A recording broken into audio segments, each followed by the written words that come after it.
자, 본격적으로 시작해 보겠습니다. 자, 여러분들이 또 응원하시는 분이죠. 한준호 민주당 의원 나왔습니다. 안녕하십니까? 네, 안녕하십니까? 반갑습니다. 네. 네, 일주일 만에 또 뵙게 됩니다. 아, 일주일인가요? 네, 네. 시간이 빨리 지나가고 있는데 네. 의원님 이제 페이스북을 제가 이제 봤더니 네. 이재명 대통령 후보 시절 사찰을 찾은 이재명 당시 후보의 네, 네, 네. 뒷모습이 담긴 영상이 이제 올라왔더라고요. 네. 눈길이 좀 가던데 어떤 의미를 좀 올리셨습니까? 이렇게 문득 이제 생각이 났는데 예. 저 영상은 사실 제가 찍은 거 맞는데 어. 저는 가지고 있지 않았어요. 그런데 한참 이제 대통령님께서 조금 시간이 지나고 한 석 달, 넉 달 이렇게 지냈을 때쯤 갑작스럽게 그 텔레그램으로 저 영상을 저한테 보내오셨더라고요. 아, 그래요? 그래서 제가 이거 제가 찍어드린 건데요 예. 라고 말씀드렸더니 갑자기 아무 말씀 없다가 저 때 그 떨어질 줄 알았습니다 이렇게 말씀하시는 거예요. 저게 굉장히 어려웠을 때예요. 그러니까 예. 저희가 매 사찰들을 다니면 굉장히 그 냉대하시는 거예요. 모든 사찰들에 그때 뭐 이슈가 좀 있었는데 그리고 이제 다른 여러 가지로 공격을 많이 당하고 있던 때인데 네. 갑작스럽게 이제 상원사라는 절이었던 걸로 저는 기억을 합니다. 그쪽을 좀 가고 싶다라고 네. 해서 저희가 일정이 없었는데 한 오후 5시경이었던가요? 4시경이었던가 그때 진로를 바꿔서 저쪽으로 그렇군요. 갔어요. 예. 주지스님께서 나오셔가지고 이렇게 응대를 해주시긴 했는데 그냥 조용히 저렇게 산 바라보시면서 한참을 저렇게 사찰 돌아다니시다가 네. 갑시다 하고 이제 나왔던 그 시기인데 아하. 평소에는 이제 뭐 힘들다 이런 얘기를 잘 안 하시던 시기에 저 때 좀 뒷모습이 너무 쓸쓸해 보여서 제가 저 영상을 찍고 저는 이제 힘내라고 보내드린 건데 네. 당신께서는 저 때 심경이 좀 생각이 나는데 저한테 보내주셨고 저도 이걸 그래서 저장하고 가지고 있다가 네. 최근 이제 당 상황 등이나 이런 것들 특히 이 특검 추천과 관련해서 저는 개인적으로 아니 이렇게 대통령 생각을 전혀 하지 않는 여당이 있나라는 생각이 갑자기 들어가지고 이제 뭐 심경을 밝힐 수 있는 네. 영상인 것 같아서 한번 올려봤습니다. 이재명 대통령의 지금 어떻게 보면 심경과 좀 비슷할 수 있는 그 상황의 네, 영상. 네, 그렇네요. 지금 여러모로 이제 당과 또 이제 청와대 네. 사이에 좀 긴장 관계라고 할까요? 이제 참 삐걱된다는 지적이 좀 나오고 있는 상황에서 좀 외롭게 좀 홀로 이 상황을 또 이겨나가고 있는 이재명 대통령이 또 떠오르셨군요. 네. 예. 뭐 앞서도 이제 대통령님께서 올린 X도 소개해주고 그러셨는데 정부하고 여당이 잘한다면 굳이 이렇게 대통령께서 물론 대통령께서 직접 올리시는 게 뭐 많은 도움도 되긴 하겠지만 네. 저희 여당과 뭐 저희 특히 여당이 잘하고 있다라고 한다면 굳이 저렇게까지 하실 이유가 없지 않을까 하는 생각도 저는 가끔 들거든요. 그래서 요즘 다른 건 이렇게 차치하더라도 네. 정부가 열심히 일하고 대통령이 열심히 일하려는데 얼마나 비교됩니까 윤석열 때하고 이럴 때 저희가 아니 조금만 뒷받침하면 되는 거를 네. 이렇게 어렵게 가나 너무 샴페인을 일찍 터트리는 것 아니냐 또는 너무 김칫국을 빨리 마시는 거 아니냐 네. 이런 생각이 듭니다. 그래요. 지금 보니까 오늘 또 아침 코스피도 5,295, 네. 4% 넘게 지금 올라와 있는 그런 네. 상황이던데, 자 이렇게 우리 대한민국의 이제 발전과 성장을 위해서 또 부동산 문제 해결을 위해서 이재명 대통령 열심히 좀 일하고 있는 그런 상황인데 네. 주말 사이에 또 시끄러웠습니다. 바로 언급하신 것처럼 이제 특검 추천 문제. 네. 김성대 전 회장 변호인이었던 이 전주천 변호사를 추천했다. 네. 이거 듣고 어떤 생각하셨습니까? 저 진짜 솔직하게 솔직하게 말씀하셔도 됩니다. 정신 나갔다 이랬어요. 정신 나갔다 이거는 진짜 정신 나간 짓이다. 왜냐하면 대통령님을 생각을 했더라면 예를 들어 이런 거예요. 특검보를 추천해서 대통령께서 임명을 해야 되는데 네. 명단에 대북성공 김성태의 1차 변호인단에 이름이 올라가 있던 이 얼마나 유명한 검사입니까 전주철. 네. 이 양반 이름이 떡하니 올라오면 심경이 어떠시겠어요. 이거 나한테 왜 이러지 이런 생각하지 않으셨을까요? 이재명 대통령 딱 보시고 그럼요, 나한테 왜 당연하죠. 이러지? 저는 그래서 이 이야기를 듣고 나서 네. 이 기사가 터지기 전에 제가 이 이야기를 들어가지고 저도 이제 라이브 방송을 매일 하다 보니까 네. 한조론 TV를 통해서 계속 라이브 방송하다 보니까 저는 이 생각이 문득 나가지고 아니 특검을 어떻게 이런 사람들을 올려보낼 수 있냐. 도대체 내부에서 어떤 논의를 거쳐서 어떠한 식으로 이 사람을 걸러낸 것이냐라는 네. 의문이 들었고 이게 만일 내부 논의를 거쳤더라도 대통령님을 염두에 절대 두지 않고 한 인선이기 때문에 네. 저는 문제가 있다라고 생각을 했죠. 문제가 있다. 사실 의원님께서는 정치검찰 조작기소 대응특위 위원장도 맡고 계신데. 그렇죠. 네, 제가 뭐 검찰 독재 대책위부터 시작해서 예. 지금 근 4년째 뭐 이 일을 하고 있습니다. 그런데 2차 종합특검에 쌍방울 변호인이 후보로 올라갔다. 네. 이건 충격적일 수밖에 없겠네요. 저는 원래 네. 이 특검 추천을 하는 방식들이 크게 한 두 가지가 있습니다. 네. 내부적으로 논의를 하고 내부적으로 검토를 해서 그냥 올리는 방식이 하나 있고요. 네. 조금 더 객관성을 띠고 안전장치를 걸기 위해서 특검에 대한 추천위원회를 구성을 해서 추천위원회에서 뭐 여당 야당이 같이 위원들을 추천해서 그 네. 안에서 걸러내는 방식이 있어요. 대통령님 대표 당시에는 주로 이제 특검 추천위원회를 구성했던 걸로 기억을 하고 네.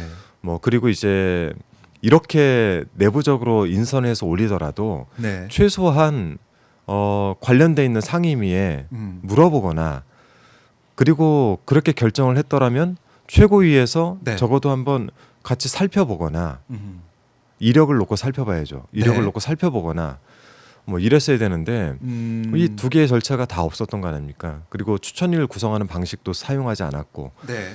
그래서 제가 볼 때는 그냥 단순 추천자 지금 이제 이성윤 최고위원이 최고위원. 추천했다는 것 아닙니까? 네. 본인이 같이 일해봤던 사람이고 네. 수사 잘한다라고 해서 올린 것 같은데 뭐 또 한편에서는 윤석열 정부 때 뭐 뭔가 뭐 탄핵 뭐라고 하죠? 이렇게 탄압을 받고. 받았다. 네. 뭐 이렇게 주장을 하시는데 그게 중요한 게 아니라 아하. 대통령님 사건과 관련돼 있는 김성태 네. 변호인단을 맡았다는 이력 자체는 감출 수 없는 것 그렇죠. 아니겠습니까? 그래서 이런 부분들에 대해서 너무 안일하게 대응한 것 아니냐. 그렇게 수사 잘하는 사람들 쓸 거면은 윤석열 사단들 데려다 쓰면 되는 거 아니겠습니까? 그러니까 이성윤 최고위원은 계속 이런 주장하고 있습니다. 반윤 검사라서 추천을 했다. 또 당사자도 찜찜한 거 없다. 오늘 아침에도 이렇게 얘기를 하더라고요. 그랬으면은 김성태 변호인단의 이름을 올리지 말았어야죠.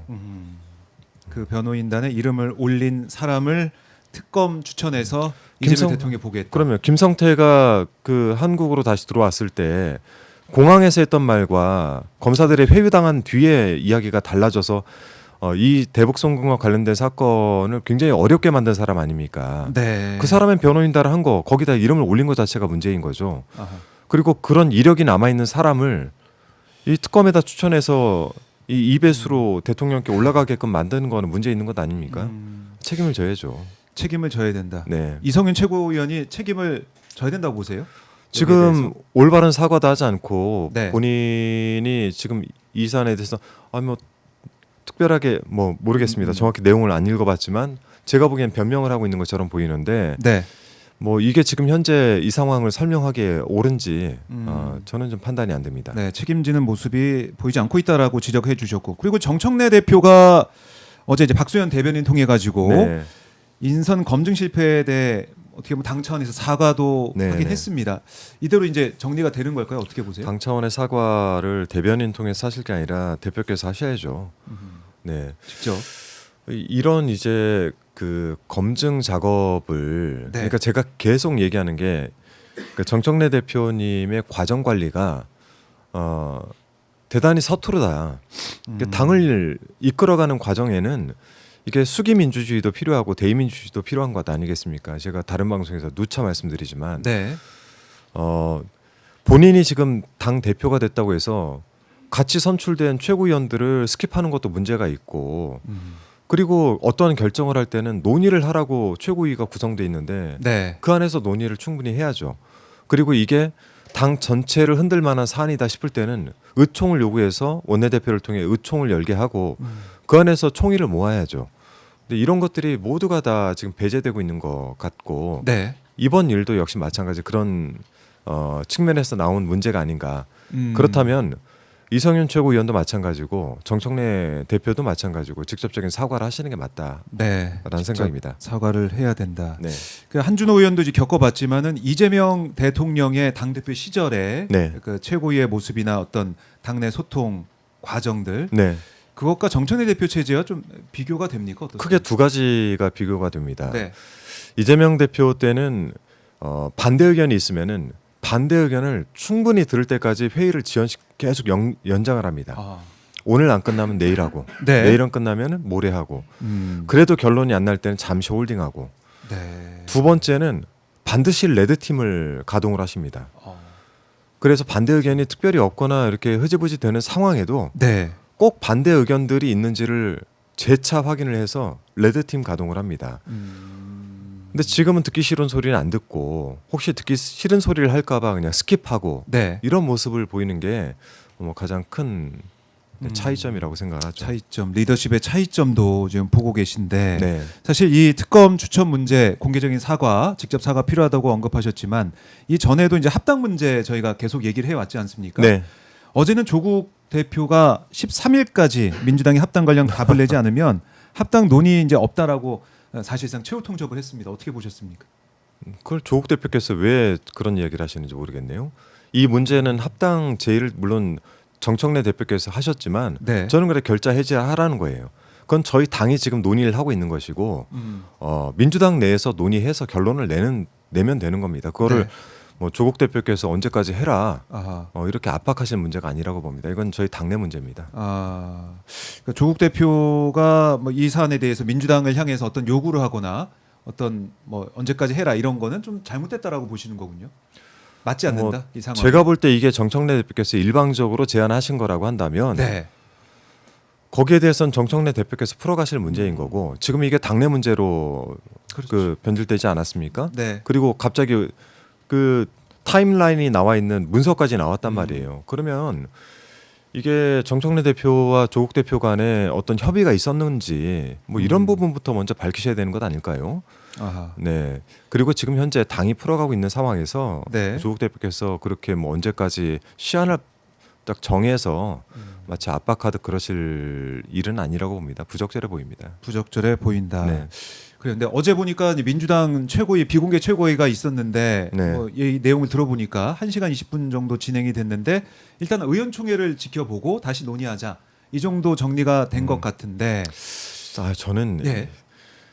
아니 왜 이렇게 그 일을 복잡하게 만들고 어렵게 하는지 모르겠어요. 저는 주말 사이에 끝내야 됐다고 보는 겁니다. 그러니까 이렇게 많은 당론을 분열을 시켜놨잖아요. 지금은 당원들끼리 싸우고 의원들끼리 지금 의견이 달라가지고 이러고 있으면 네. 도대체 당이 얻을 수 있는 게 뭡니까? 예를 들어서 합당을 한다 치더라도 우리 당의 40% 50%를 잃고 나면 200만 중에서 80에서 100만을 잃게 되는 것인데 그리고 나서 합당을 하면 뭘 얻게 되는 겁니까?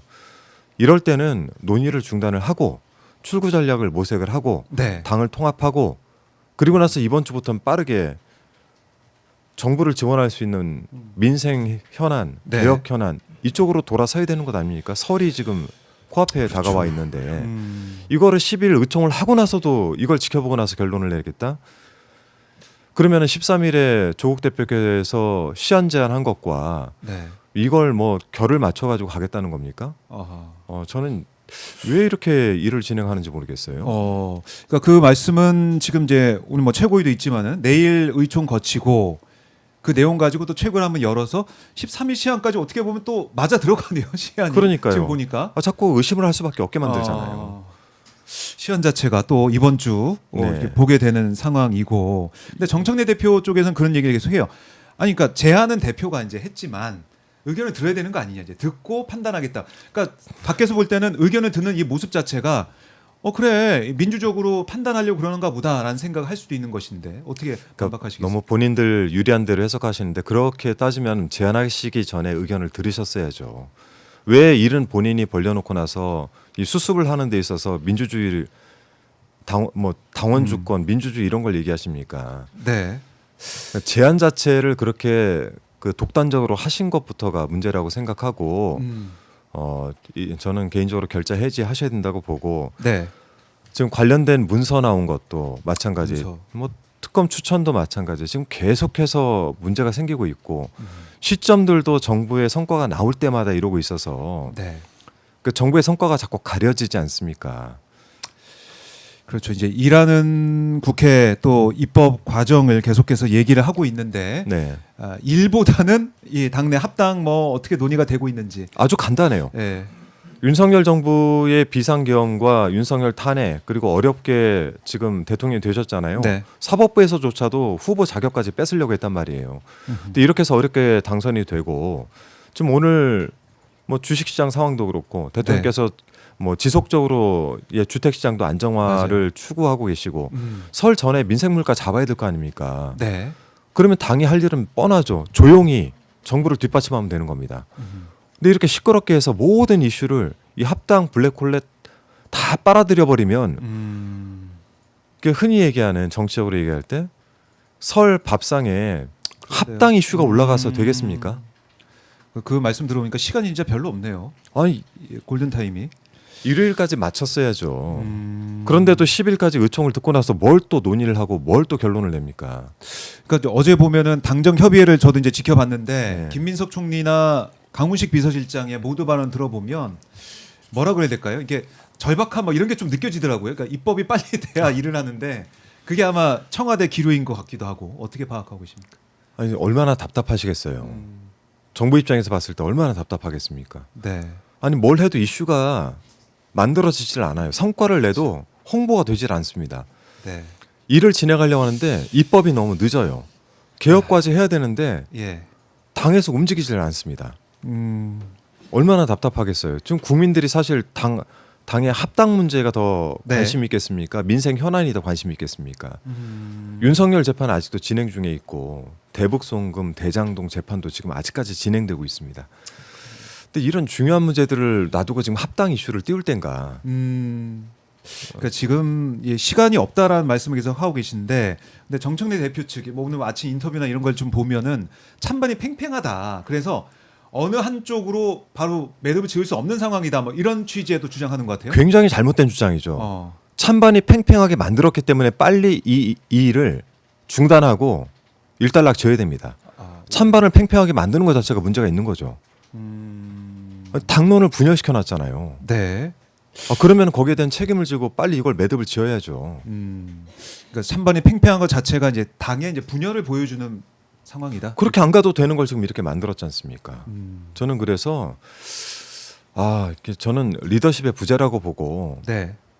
지금이라도 빨리 이 일을 매듭 짓고 당이 전력을 다해서 개혁 과제와 민생 과제에 올인해도 지금 시간이 부족하다라는 생각입니다.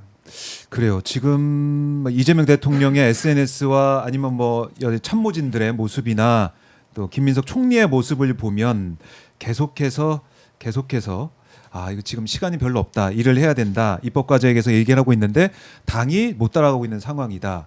자, 그러면 내일 의총이 진행이 되는데 네.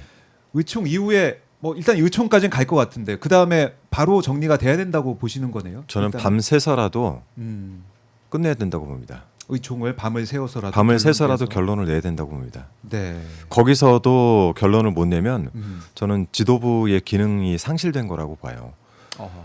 지금 보궐선거로 당선되신 거 아니에요. 정청래 대표께서. 그렇죠. 대표했던 분이 대통령이 됐습니다.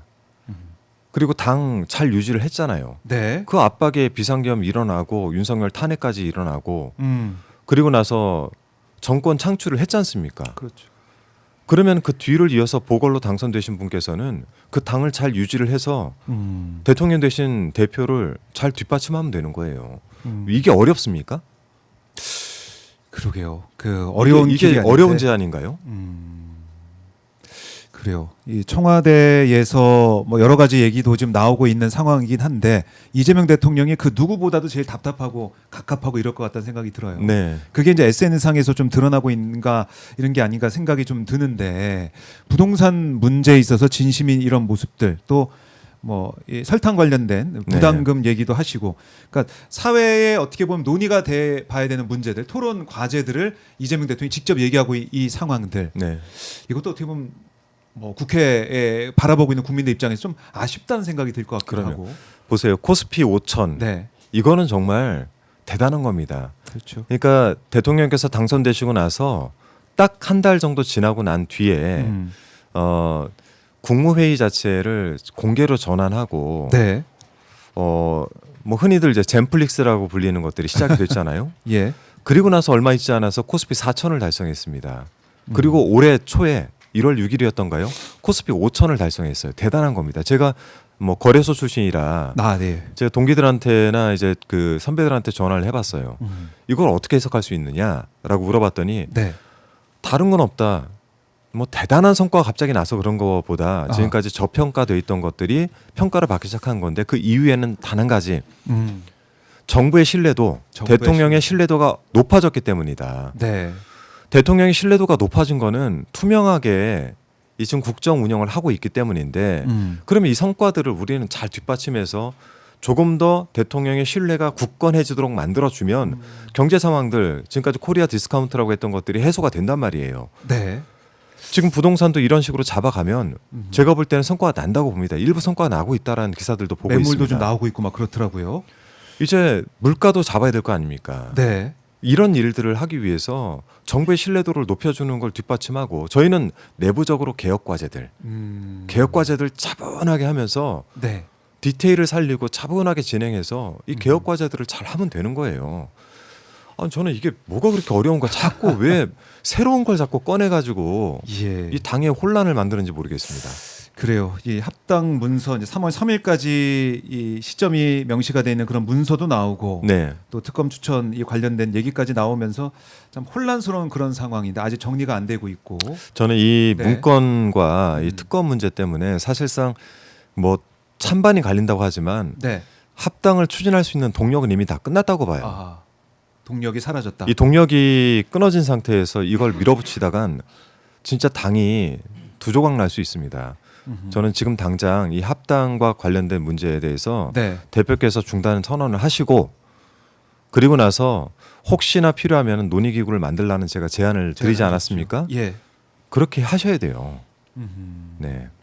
그래요. 이 이재명 대통령의 성공을 위해서 이재명 정부 성공을 위해서 이제 입법부에 본인의 네. 자세로 돌아가야 된다 이렇게 강조하셨는데 네.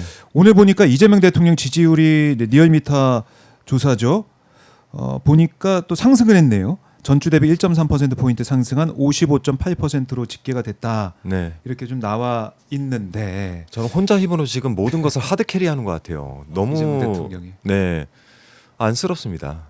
솔직히 안쓰럽다. 제가 그 20대 대선 때 네. 정말 변방의 장수가 대선 후보가 돼서 음. 뛰어다니던 그 130여일을 제가 옆에서 같이 했는데 정말 힘들었습니다. 그렇죠. 당이 오히려 뭔가 이렇게 서포트를 제대로 못하는 듯한 느낌도 들고 당에서 만든 이슈가 빨리 꺼지지 않아가지고 매번 사찰 돌 때마다 혼나고 욕먹고 그러니까 저는 이제 그때 상황들이 자꾸 머릿속에 되뇌어지는 거예요. 네. 그때 어려운 시절을 이재명 대통령과 함께 겪었던 한준호 의원이기 때문에 지금 상황이 좀 예사롭지 않게 느껴지시는 것 같기도 네, 하고 그렇습니다. 또 걱정이 되시는 것 같은데 이 연임가자 노래장 조아님께서 이 이재명 대통령 도와줘야 된다 이렇게 이런 식의 취재 얘기를 하면서 정청래 대표 지적을 하고 있고 해피트리님은 일 잘하는 우리 대통령님 사랑합니다. 끝까지 지켜드릴게요. 이런 또 슈퍼챗도 보내주고 계십니다. 그러니까 저희 이제 시청자들 댓글을 보더라도 지금 이재명 대통령의 일하고 있는 이런 모습을 좀 지켜보면서 왜 당이 제대로 서포트 못하느냐, 여당 역할 못하느냐 이런 지적을 계속 하고 계시는 것 같아요. 네. 이번 주가 어떻게 보면 골든 타임이고 마지막 기회다 이렇게 봐야겠네요. 네. 설 민심 밥상 앞에 두고 네. 마지막 기회다. 저는 이걸 당이 네. 뭐 조국 혁신당 대표께서 제안하신 13일까지 끌어갈 경우에 설 직전 아닙니까? 네. 당이 굉장히 무능한 거예요. 음. 이 처음 이제 제안을 했던 의도나 이런 것을 의심하고 싶지는 않은데 네. 지금 상황에서 이게 제대로 수기도 되지 않은 내용들을 가지고 진행하면서 이 반대 의견에 부딪혔을 때 아마 뭐 적지 않게 당황했을 거라고 봅니다. 네. 그리고 이 문제들에 대해서 지금 여론이 많이 형성이 돼 있지 않습니까? 반대 여론이 높아졌고 사실상 통합이나 합당에 대해서 찬성하던 의원들도 지금은 아니다라고 얘기하고 계시거든요. 초선 의원 모임 가보셨을 테고 다른 의원들 모임도 또 주변에서 이야기 많이 들으셨을 테고 네. 뭐 일부 게시판만 보고 계시진 않을 거라고 봐요. 많은 것들을 보면서 지금 사람들의 의견을 듣고 계실 텐데 네. 이거를 결단을 못하고 이렇게 질질 끈다면 이게 지도자로서의 자세가 아니죠. 네. 이제는 이 결론을 지어야 된다. 네. 멈춰야 된다. 합당 논의를 멈춰야 된다. 걷어들여야 된다. 이렇게 좀 강조하고 계신데 일주일 전에 저희가 똑같은 얘기를 했어요, 사실은. 네. 근데 일주일이 그냥 또 지나가 버린 듯한 느낌도 들고 네. 초선 의원도 만나고 뭐 재선 의원도 만나고 이렇게 했지만 결론은 나지 않고 있고. 결론이 안 나는 게 아니라 결론을 안 내고 있는 것 같습니다. 근데 네. 결론을 이제 안 내고 있다라고 언급하셨지만은 이게 지금 이제 눈에 보이잖아요. 당이 어떻게 흘러가고 있고 당 네. 내부의 목소리가 어떤지 충분히 정청래 대표도 듣고 있을 것 같은데 이걸 계속 결론 안 내고 끌고 가고 있는 이유 뭐라고 보세요, 의원님께서는? 어떤 특별한 이유가 있다고 보십니까? 아니면은 계속 듣고 뭐 당원 주권 정당으로서 네. 그 모양새를 좀 갖춰가고 출구 전략을 좀 마련하겠다고 보십니까? 저는 가급적 후자의 길을 기대하고 있습니다. 기대하고 있다. 네, 후자에게 네. 기대하고 있다. 출구 전략을 모색하는 과정이다라고 믿고 싶습니다. 그리고 그 출구 전략 빨리 네. 마련해서 끝내야 된다. 네. 언급하셨고 계십니다. 알겠습니다. 저희 시청자분들께서도 한준호 의원의 생각과 그 의지 그걸 많이 좀 듣고 판단하고 공감을 표현하실 것 같은데요. 우리 폴라리아님께서는 대통령을 지켜내야 할 시간이다 이렇게 말씀하시면서 또 슈퍼챗을 보내주고 계십니다. 그러니까 민주당 당원들 또 지지자들 입장에서는 이재명 대통령, 이재명 정부 네. 그 성공에 초점이 맞춰져 있는 거 아니겠습니까? 우리 당원들은 70년 역사에 당원들이 그 이렇게 누적되고 축적되고 그 시간. 그리고 이제 당원들의 힘을 믿습니다. 하지만 네. 저희 당원 중에서는 또 상당 부분 이재명이란 정치인을 보고 입당하신 분들도 계십니다. 지금은 제가 누차 말씀드리지만 이재명의 시간이고 네. 그 시간을 존중해야 되는 시간입니다. 음. 지금 저희가 솔직히 인수위도 없는 상태에서 출범해서 6월 3일 당선되고 6월 4일 새벽 6시부터 일을 시작해가지고 지금까지 달려오고 그렇죠. 있는 대통령을 이렇게까지 해야 되는가라는 음. 생각이 드는 거예요. 1년도 되지 않았습니다. 8개월 지나지 않았습니까? 네. 그 안에 성과들 나오고 있고 음. 국가에 대한 신뢰도가 높아지고 있고 성과도 쌓이고 있어요. 미국과 관세 협상해야 되는데 법안 처리가 안 되고 있지 않습니까? 트럼프 대통령이 직접 본인이 여기에 대한 문제 제기도 하셨고 네. 이런 것들을 풀어가기에도 시간이 부족하고 일손이 부족한데 170여 그 거대 여당이 지금 이런 상태로 분열을 하고 있는 게 국민 눈높이에 맞지 않는다는 거예요. 그러면 비록 의도는 좋았을지언정 네. 이 과정 관리에 실패해서 문제가 생겼다라고 한다면 잠시 멈추고 어디에서 실패했는지를 찾아내고 여기에 네. 대해서는 어쨌든 문제를 해소를 하고 가는 게 맞고 지금 우리 정청래 대표 지도부는 지금 그 일을 해야 되는 겁니다. 네. 네. 자, 뭐 지방선거를 앞두고 있기 때문에 뭐 지난주에도 저희가 짚어봤지만은 2~3% 차이, 그러니까 박빙일 때 합쳐서 힘을 모아야 지방선거에 또 많이 이길 수 있는 거 아니냐 이런 논리도 계속 뭐 반복이 되고 있던데. 아니 보세요. 그거는 네. 민주당이 결집돼 있을 때예요. 결집돼 있는데도 부족할 때는 뭐 2~4%라도 부족하면 당겨 와야지만 그런데 지금은 대통령께서 잘하고 계시고 민주당은 150석 이상이 됩니다. 그렇네요. 지지율도 그렇죠? 지금 높고. 제가 말씀드린 대로 여기서 당론이 분열돼서 네. 단 40%라도 떨어져 나가면 그게 80석 그러니까 80만 표예요. 80만 표 잃고 10만 표 얻는 게 그게 무슨 이득이 있습니까? 아. 그러니까 지금은 당내 통합을 먼저 이루고 나서 그 당내 통합이 된 상태에서 정부의 네. 성과를 지방선거에서 평가를 받는 거예요. 근데 당내 통합되고 대통령의 성과를 내고 있는데도 불구하고 네. 대단히 부족하다, 어렵겠다라고 판단될 때는 음. 연대를 하든 통합을 하든 합당을 하든 네. 그때 가서 논의해봐도 늦지 않는 거 아닙니까? 그렇네요. 자, 사실 지금 제일 중요한 게 무엇이냐 여기에 대해서 다시 한번 생각할 수밖에 없는데 네. 이재명 대통령의 시간이다라고 강조해 주셨습니다. 네. 자, 오늘도 민주당 뭐 최고위가 월요일이니까 진행이 됩니다. 네. 그래서 어떤 얘기 나오는지 저희가 또 현장 상황을 좀 봐야 될 것 같은데 지금 실시간으로 최고위의 모습도 좀 보여드리고 있습니다. 네. 자, 의원님 오늘 말씀 너무나 잘 들었고요. 네. 저희가 자주 모셔가지고 네. 이 현안에 대해서 계속 들어보도록 하겠고 네. 가시기 전에 못다한 말씀 있으면 듣고 마무리하겠습니다. 예. 네. 저 요즘 보좌진들이 항상 가서 얘기하라는데 한준호 TV 아. 구독과 좋아요도 꼭 좀 부탁드립니다. 그렇네요. 이 얘기 저희가- 못했네요. 그래서. 네, 저희가 이제 네. 10만 명을 좀 넘어섰는데 와, 벌써. 네, 저희가 어쨌든 제가 해보니까 네. 이 플랫폼이 있어야 되고 이를 통해서 교감도 해야 되고 맞아요. 이런 제가 좀 잘 안 했던 부분이긴 한데 요즘 좀 열심히 하고 있습니다. 매일 라이브도 하고 있으니까 예. 관심 많이 가져주시고 저도 이재명 정부 성공 그리고 레임덕 없는 이재명 정부를 위해서 열심히 뛰도록 하겠습니다. 알겠습니다. 의원님 말씀 잘 들었습니다. 네, 고맙습니다. 네, 고맙습니다. 지금까지 한준호 민주당 의원과 말씀을 나눠봤습니다.